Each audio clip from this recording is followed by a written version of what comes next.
we want to bring in our Nancy Cordes. She has been following the Clinton campaign from the very beginning, and it is all wound to this. Joining us from Chappaqua, New York.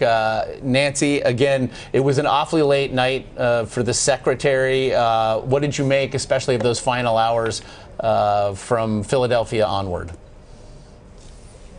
Well, first of all, you're not on Clinton time unless you're half an hour late. So by my calculations, you should be here any minute.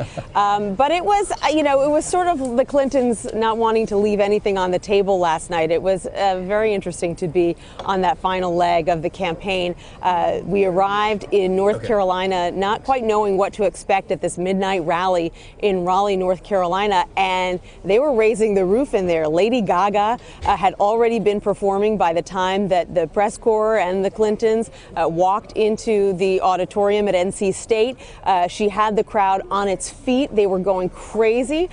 She was playing the piano. Then she started dancing on the piano. Then John Bon Jovi came out and they started doing a duet. And so it was really a pretty spectacular way to end what has seemed at times like an excruciatingly long campaign. Hillary Clinton came out along with her husband, along with Chelsea Clinton, and sort of went through the laundry list of issues that a lot of Democrats care about and said, look, if you care about college affordability, you have to vote. If you care about child care, you have to vote. If you care about kids having equal access to great schools all around the country, you have to vote. If you care about raising the minimum wage, you have to vote, and on and on. What she's really doing in these last 24 hours is looking for any way she can to motivate her base to get out and vote. Her campaign knows that they've got a strategy. They know that the votes are there.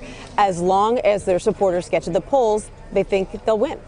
Nancy, what's the mood inside the Clinton campaign? Is it relief? Is it anxiety? Where are they emotionally right now?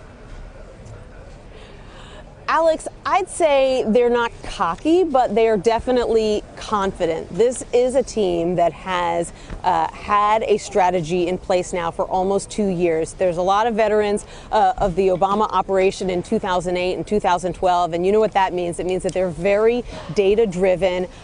They know where their voters are, down to the street, down to the house. They know exactly who they need to turn out. They have scores assigned to every single voter in these battleground states, ranking them 1 to 100 based on how likely they are to turn out, because they look at their past turnout record, and how supportive they're likely to be of Hillary Clinton based on a whole bunch of demographic factors. And so they know exactly who to target, exactly who to call over and over again, exactly whose door to knock on. And so they feel very comfortable in their strategy. It's very comforting to know that you've got a plan and you're sticking to it and you're executing it. So as long as there are no major flaws in their assumptions, they do think that they will be victorious. But there's still no way to go into a day like this and not feel just incredibly nervous. Everything that they've been building towards for the past 2 years is on the line today. Nancy, we've seen record numbers of early voters. The tea leaves being offered to read suggest good things for the Clinton campaign, even though, as they are confident, if there's one thing that perhaps kept them all up at night last night, what is it?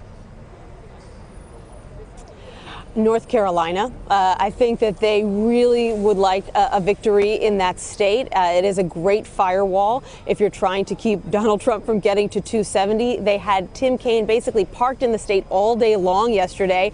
He just went from city to city before finally heading to his home state of Virginia last night. Hillary Clinton, of course, did her final rally in North Carolina as well.